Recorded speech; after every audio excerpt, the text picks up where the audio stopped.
that we offer through this program, some of the events and programs that we've done over the course of the last year, and some of the upcoming events that we have planned for the next year. So if you could go to the next slide, please. So to begin, the R.O.S.S, or Resident Opportunity Self-Sufficiency Program, provides funding to hire and maintain service coordinators, such as myself, for the purpose of funding or providing our Nahaza residents with supportive services and activities that enable them to provide, make progress towards economic independence and housing self-sufficiency. What this means is that we're trying to link our residents with programs and services in their community that will help them become financially stable. Now, I say financially stable because through research completed by the grants department in order to receive this grant, it was determined financial literacy was the area most citizens selected they'd like to receive more help with. Next slide, please. Okay, so as I stated before, my role under the R.O.S.S grant as a service coordinator is to provide resources and support for our citizens to become financially self-sufficient. How that happens is through a process of steps or functions that include resident needs assessments, which our counselors send out to our tenants with their housing research paperwork, or are readily available for our tenants if requested. And I just have to say our housing counselors are amazing at what they do. On top of their regular job, they're looking out for our citizens' best interests, and if they suspect our housing tenants may be having trouble financially or any other aspect, they refer them to the appropriate individuals. Without their help, the R.O.S.S program wouldn't run as smoothly as it does, so shout out to them. But through these assessments, it gives us an idea of where their household is financially, as well as what their goals are for the future, what their education goals are, what, you know, where they are right now and where they want to be in the future. Some of the other functions include making referrals, providing case management and coaching, establishing and maintaining partnerships with local service providers, and tracking outcomes and reporting to HUD. Next slide, please. The following services are intended to help participating families increase earned income, reduce or eliminate the need for welfare assistance, improve credit, reach unbanked or underbanked individuals, make progress towards achieving economic independence and housing self-sufficiency, or in the case of elderly or disabled residents, help improve living conditions and enable residents to age in place. The services provided through this grant and with our business partners, who we'll talk about a little bit later, are financial empowerment workshops held once a quarter at a minimum, credit counseling, one-on-one, budgeting assistance, access to free savings accounts, referrals, which tenants will express a need for, or, you know, will show through their needs assessment. Next slide, please. Hi. Okay, so Tinker Federal Credit Union. This is the first business partner that I want to talk to you about. I've included a link to their financial education page because I think that they have some great information there if you'd like to look it over on your own time. We utilize TFCU for our financial empowerment workshops. They're kind enough to send a financial educator, a business development rep, and a manager to provide service to our participants. There's always 3 tracks or classes at a time. An account rep to answer questions about accounts, loans, things of that nature, as well as lunch and a raffle drawing for a gift card.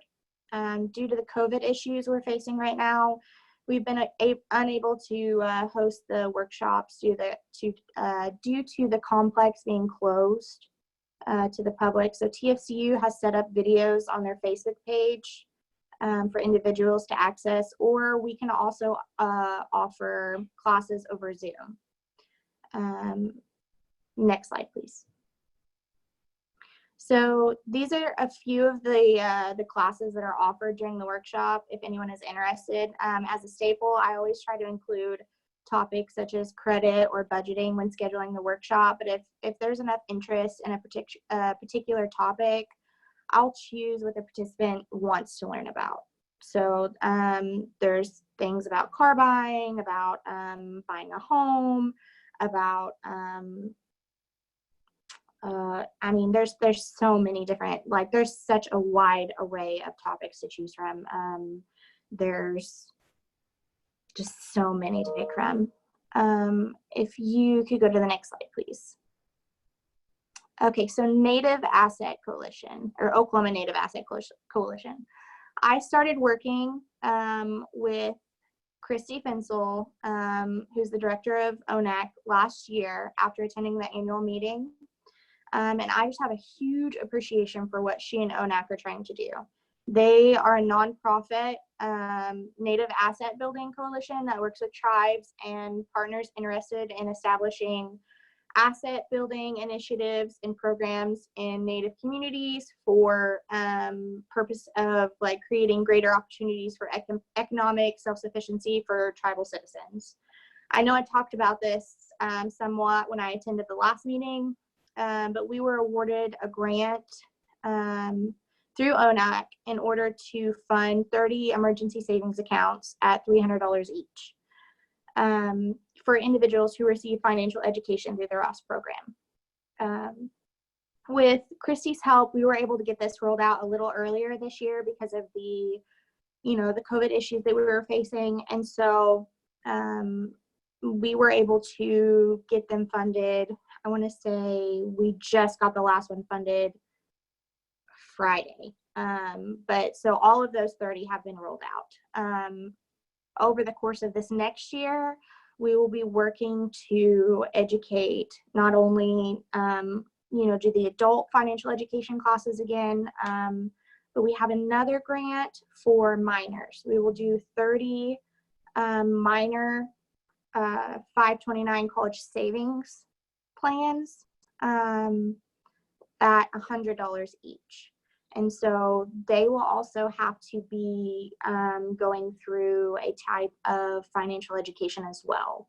And so that's why I think this type of collaboration and coalition is important, because to get your guys' feedback on ideas and the importance of like how we can work together to, who can, utilize this type of thing the most, and who's at need the most, and things like that is really important to me. And I just want to make sure who needs it the most will actually like be able to utilize it.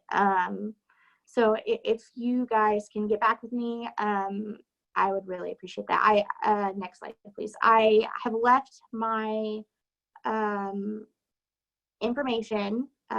If you guys have any questions or can give me a phone call, email, I would really appreciate it. Thank you. Great. Do you guys have any questions for Jessica? If you do, you can put them in the chat, or if you want to unmute yourself and ask those, we'd love to hear them. And I actually wrote down a couple, so we'll get started off. I wondered if you also, well, I guess I was kind of wondering how you were doing it through the pandemic, which you talked about, but then I wondered if you use any specific like financial literacy, like online courses. I know with the summer youth program, we partnered with them last year to do life skills classes, and we all got set up to use their financial literacy from the Federal Reserve Bank. Do you use that? Yes, so we use CFPB. We utilize CFPB, we utilize TFCU, and then we do, for the 30 individuals who did the ESA applications and received the funding, they are available to do the financial literacy through ONAC as well, but they are kind of limited on the amount of people that they can help right now. So that there's only so many that they can do through that. But for the minors, I'm still trying to like reach out for, help for how many people I can go through. And then those emergency accounts, are those like IBA accounts? IBA. I'm sorry. It's individual, gosh, I can't remember the letters stand for. Banking accounts? What did you say, banking accounts? Yes. Oh, ID, like in dog. Maybe develop that. Yes. Okay. So they already have to have the account established. And if they don't, I have access to open accounts. And so I used to work for Tinker because I already had that previous account, like clearance to open them. They trust me to still like facilitate that relationship. And so if individuals need help opening an account, and because they're our business partner, I can do that for our citizens. And so when we had that grant, if someone didn't have an account opened, I would open an account for them, and then they would get the money funded into that account. Okay, good.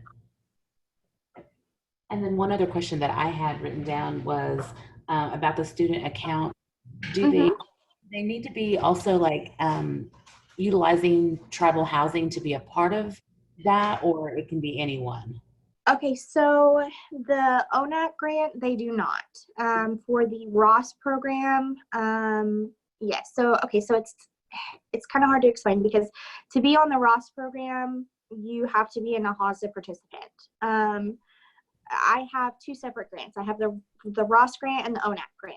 The ONAC grant is separate, so I can have outside participants. For the financial education workshops, because it is a community engagement activity, I can have outside participants as well. But for like the one-on-one counseling for the R.O.S.S program, it's just NAHASA tenants.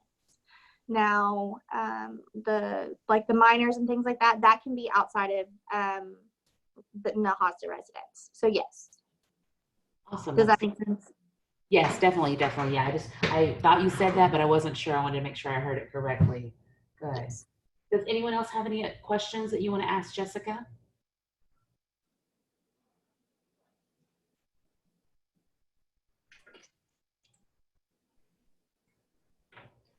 So it doesn't look like we have any additional questions, but so if we know of a young person or even a family that's in housing that may be able to access the R.O.S.S program, do we just need to have them to reach out to you to get connected? Yes. Or any adult as well. If there's any, elder, anybody in housing that needs assistance, we do credit assistance, budgeting, everything. So it just everything from the top to bottom. Awesome. That sounds good. Jessica, do you guys have a brochure that you could send to us maybe electronically? That way I could pass on to my clinicians, maybe if they have a client.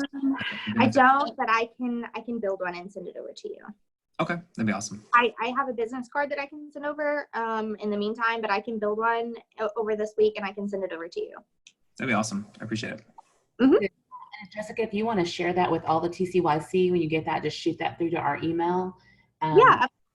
Yeah, and I will send out the PowerPoint for anybody who would like that. And I'm also recording this portion of our meeting so that you'll have access to that. I'll send a link to the recording. So if any of you want to share that with other coworkers, you'll be able to do that and at least give them some good information on how to contact Jessica and some of the services that she provides.